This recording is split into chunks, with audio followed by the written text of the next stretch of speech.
अस्सलामु अलैकुम वरहमतुल्लाहि वबरकातुहू। Welcome again my channel mathematics solutions. आज की इस वीडियो में मैं आपको दोबारा अपने न्यू चैनल के अंदर आगाज़ कर रहा हूं और इंशाल्लाह ये है कि अब जो है इंशाल्लाह बिल्कुल डेली बेस पे एक वीडियो अपलोड करूंगा। तो हम ज़्यादा बातें करने से बेहतर है कि काम शुरू करते हैं कि आज की हमारी जो वीडियो है वो है जो ओल्ड बुक, यानी कि अगर हम ओल्ड पैटर्न में, मैं अभी भी ओल्ड पैटर्न की बात कर रहा हूँ, ओल्ड पैटर्न की बात कर रहे हैं। तो ओल्ड पैटर्न जो है हमारा एक पेज नंबर 8, ओल्ड पैटर्न में पेज नंबर 8 की एग्जांपल नंबर 1.5 के अंदर कह रहा है कि properties of union and intersection for 2 or 3 sets, यानी कि ये दो प्रॉपर्टीज़ हैं जो इंटरसेक्शन कर रहा है यूनियन और इंटरसेक्शंस पे। तो सबसे पहले इनकी हमारी इस बुक के अंदर एक प्रॉपर्टी है, वो प्रॉपर्टी कहलाती है कम्यूटेटिव प्रॉपर्टी।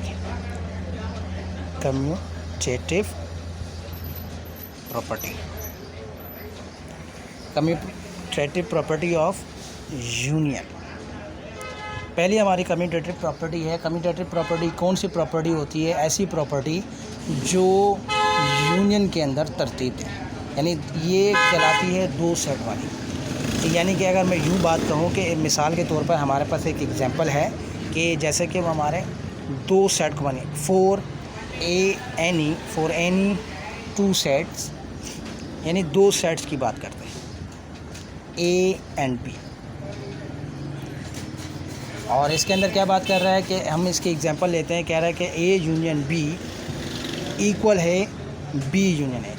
अब हमारे पास इसका सेट जो बनेगा, हम इसके एग्जांपल लेते हैं फॉर एग्जांपल, यानी कि इसके एग्जांपल में लिख रहा हूँ, इसके एग्जांपल हम ले रहे हैं कि अगर हमारे पास अगर ए की वैल्यू हमारे पास कर्ली ब्रैकेट ए है और बी की वैल्यू हमारे पास जो है ए बी है, तो देन यानी उसके बाद मालूम करो, क्या मालूम करो? इसके बाद मालूम करो कि ए यूनियन बी बराबर है बी यूनियन ए के। तो हम इसको सॉल्व करते हैं। सॉल्व करना बड़ा आसान होता है। सबसे पहले आपने सवाल लिखना है। सवाल लिखने के बाद आपने क्या करना है? टेकिंग लेफ़्ट हैंड साइड, यानी कि आपने पहले लेफ़्ट हैंड साइड मालूम करनी है। लेफ़्ट हैंड साइड मालूम करनी है। लेफ़्ट हैंड साइड में क्या है हमारे पास? ए यूनियन बी, यानी कि ए की वैल्यू हमारे पास ए है और यूनियन की वैल्यू और बी की वैल्यू हमारे पास ए बी है। यूनियन का मतलब होता है तरतीब देना। मैं अगेन यहाँ पे लिख देता हूँ, यूनियन यानी तरतीब, और हम इसको तरतीब दे रहे हैं ए यूनियन बी, जो हमारे पास आएगा ए और बी। इसके बाद हम मालूम करते हैं बी यूनियन ए। बी की वैल्यू हमारे पास ए बी है और यूनियन और ए की वैल्यू हमारे पास ए है। तो अब भी इसको हम तरतीब दे रहे हैं बी यूनियन ए। तो हम इसका तरतीब करके देखते हैं कि भाई क्या ये दोनों वैल्यूज़ एक जैसी है, क्या ये कम्यूटेटिव प्रॉपर्टी ऑफ यूनियन है? जी हाँ, ये कम्यूटेटिव प्रॉपर्टी ऑफ यूनियन है। इसका मतलब ये हुआ कि कम्यूटेटिव प्रॉपर्टी वो प्रॉपर्टी के दो सेट्स जब मिल रहे हों ए और बी का, वो जब बराबर हो जाएं तो उसको हम कम्यूटेटिव प्रॉपर्टी कहते हैं। ये हमारा आंसर। आई होप कि ये समझ आया होगा। इसके बाद इसी की दूसरी एग्जांपल, यानी कि दूसरी example commutative property of intersection. Commutative property of intersection. अब ये प्रॉपर्टी कौन सी प्रॉपर्टी थी? ये भी प्रॉपर्टी वही प्रॉपर्टी है कि जिसके अंदर हमारे पास इसका सिर्फ इंटरसेक्ट निकालना है, A union B equal to B union ए।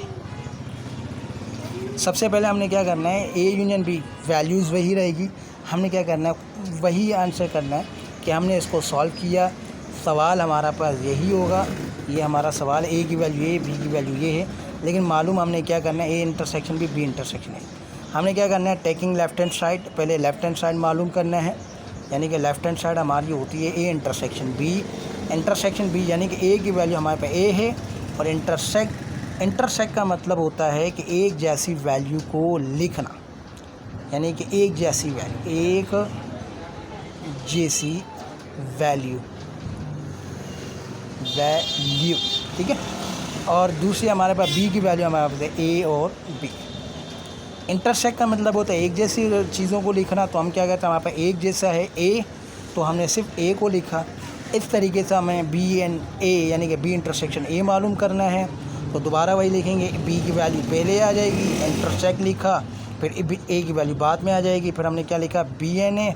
इसका मतलब क्या हुआ कि हमारे पास इसका भी आंसर सेम आया, और यानी कि ये दोनों वैल्यूज़ बराबर हैं। इसका मतलब कम्यूटेटिव प्रॉपर्टी ऑफ इंटरसेक्शन वही है जैसे कम्यूटेटिव प्रॉपर्टी ऑफ यूनियन था, तो हमारे पास इसका क्या आ जाएगा, आंसर। तो व्यूअर्स, आई होप कि ये वीडियो समझ आई होगी। आज के लिए इतना ही, इजाज़त दीजिए, अल्लाह हाफिज़।